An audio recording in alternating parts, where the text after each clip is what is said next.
Talagay natin ng libas sa mga nakakaalam na ito eh. Libas, pampaasim. Marion! Punta ka nga muna dito, may utos ako sa'yo. Ano? Punta ka kay Charmin. Mangingi ka ng yung hinihingi ko sa kanya. Bilis.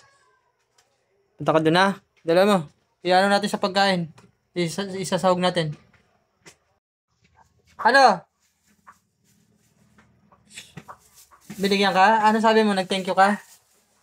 Okay na, tingnan natin kung tunay ba o legit ba to. Wala kami plastic. Uy! Uy, nalaglag, sayang. Legit nga mga bossing, oh.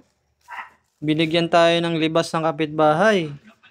Ayos, tamang-tama kasi magluluto tayo ng ginataang ubod ng nyog. Ayan mga bossing, oh, ang gagataan natin ngayon ay ubod ng nyog. Talagay natin ng libas sa mga nakakaalam na ito eh. Libas, pampaasim. Ayan, oh. Okay.